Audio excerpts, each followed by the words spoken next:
that hit you took or the puck you took to the knee there? Yeah, it was fine. I just got it on the outside of the knee there. So, but yeah, I was fine.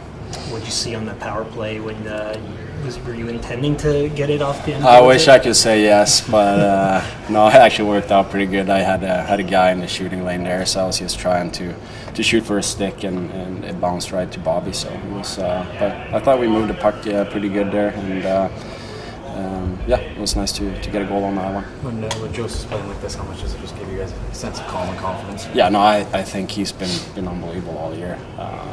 It's nice to have him back there. Obviously gives us as a team a lot of confidence, and we know that he's going to come up with big saves. But obviously, I think they had some great chances that he stood there and bailed us out a couple of times. So he was really good. What do you make of the team's special teams? There was a lot of times on the PK. Yeah, no, I think everybody battled hard. It's hard when you have to kill a lot. So some guys that has to kind of do a little bit more workload there, but the guys did unbelievable on the PK, and like I said, killed those off, and that was huge for us tonight in the tight game. On a goal against, how difficult is that? You lose your stick and then you get the wrong-sided stick in there. Like, what's going through your mind? Like, how do you try to, as best you can, play that situation? Yeah, I know. I was just battling in front of the net there, and I knew that I had a guy on the side, but I was just trying to read it, and I had a chance to get it out there on right before. But like you said, I had a right-handed stick in my hands, and it was pretty short too. It was Mitchie, so it made it a little bit harder. But yeah, I mean, stuff like that's gonna happen, and you're trying to do your best out there every time, and sometimes it's not enough. So we gotta give credit to the other team too. They take advantage of that play with a broken stick, and so yeah. What in your mind allowed you guys to come up here 2 points? I liked our game pretty much. I thought we played with a lot of pace tonight, and it was a hard game. I thought the Islanders were good. I thought they were difficult to play against, but I thought we did a good job. Our goalie was good. I mean, in the first period, we gave up some chances off of 3 odd man rushes, and he was big. That's big for us to get the saves there. I thought that after that we didn't give up odd man rushes for most of the rest of the game. Checked hard, and then we got a big power play goal. And we killed some penalties. Which was key. We got a little bit with Max's penalty, and then the too many men penalty. It's kind of a tough play. I don't know if it's a penalty really, but it is what it is. But we killed it off, so that was the difference in the game. What do you think's allowed Bobby McMahon to just take advantage of the opportunities? Well, I think that line's been good for us. I think they play with a lot of energy. I thought Max had an excellent game. Bobby had an excellent game. Scored 2 goals. Robbie working. They're working hard together. They're hounding, and there's a huge goal by Bobby on the power play. Just having a guy like Max who can make those physical plays and unexpectedly help create space. Yeah, when Max is engaged like he was tonight, and I thought last game, very engaged with his skating and being physical when the time is right. He's a difficult guy to play against. Is that the perfect way to do a reverse hit? Yeah, it was I thought it was a real good play by him. He saw the guy coming, and it was a clean reverse hit, and it's like, good things happen sometimes after that. And just Bobby also taking advantage on the power play. You don't use that second unit as much as you use the first, but to see them actually get on the point. Yeah, no. The first unit went out there, not much went on, so we switched it up, and it's great to get Bobby. He's been on that second unit for a bit now, and he's usually a net front guy, but it worked out. It was a good play and a smart play by OEL, and it's great to see Bobby get that one. Leafs all in on center hunt. Treliving's bold moves could shape Toronto's future. As a die-hard Toronto Maple Leaf supporter, it's hard not to get excited about the latest trade buzz surrounding the team. Brad Treliving, the Leafs general manager, appears poised to make some daring moves to strengthen the squad's depth down the middle. The whispers of significant trades are growing louder, and Elliot Friedman of Sportsnet has added fuel to the fire with his recent revelations. The situation has become even more pressing as the Leafs grapple with the ongoing upper body injury to team captain Auston Matthews. Matthews has already missed the last 4 games, and while the team is doing its best to stay afloat, the need for reinforcements at center is undeniable. Treliving, it seems, is ready to part with valuable assets to address this glaring need. The center's on Treliving's radar. Names like Jake Evans from the Montreal Canadiens, Brock Nelson from the New York Islanders, and the Philadelphia Flyers' Morgan Frost have been mentioned as potential targets. These players bring a mix of experience and skill, each offering something unique to the Leafs lineup. But, as Friedman highlighted during his appearance on the Fan 590's The Fan Hockey Show, the price tags for these players vary significantly. That's the number one thing he's, Treliving, been looking at all season, Friedman noted, emphasizing the GM's focus on finding the right fit at center. This isn't just about plugging a hole, it's about finding a player who can elevate the team to new heights. Priorities in focus. While some fans might argue that the Leafs need help on defense, Friedman suggested that Treliving's primary focus is elsewhere. They did a lot of their work in the off-season. I think now there's a question if they need to go find someone to play with Morgan Rielly, he explained. But, it's not their number one priority.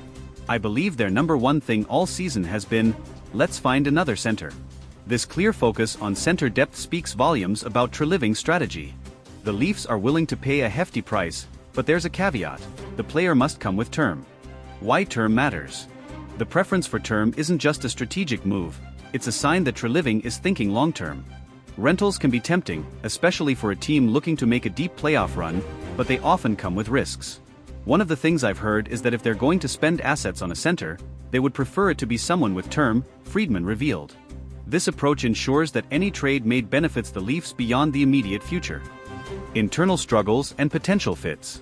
Internally, the Leafs have tried to find solutions. Fraser Minten showed promise earlier this season, but the organization prefers to let him develop further with the Marlies. Meanwhile, the Leafs' current lineup has struggled to maintain its depth in Matthews' absence. One intriguing option could be Vincent Trocheck from the New York Rangers. With the Rangers facing their own challenges, could they be persuaded to part with a player like Trocheck, who already has chemistry with Leaf stars from last year's All-Star game? The road ahead. As the calendar flips to 2025, the trade deadline looms larger. Treliving's actions in the coming months will undoubtedly shape the Leafs' playoff aspirations and potentially their long-term future. For Leafs fans, the anticipation is palpable. Every move, every rumor, and every game feels like a piece of the puzzle. Treliving's willingness to swing for the fences shows a commitment to bringing a championship to Toronto, a dream that has eluded the franchise for far too long. Why this matters? This isn't just another season.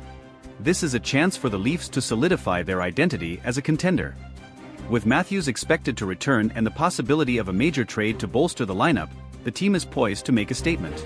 Treliving's boldness, combined with the team's potential, makes it an exhilarating time to be a Leafs fan. Whether it's Evans, Nelson, Frost, or another unexpected addition, one thing is clear: the Leafs are in it to win it. So, buckle up, Leafs Nation. The journey ahead promises to be as thrilling as it is unpredictable. Treliving's moves could define the legacy of this team, and, hopefully, end the championship drought that has haunted Toronto for decades. The weight of expectations. The Leafs are no strangers to the pressure of the spotlight. Toronto is a hockey city, and the Maple Leafs are its beating heart.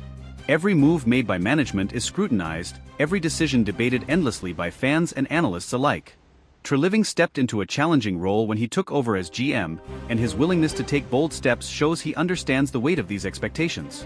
What makes this moment particularly critical is the team's current window of contention.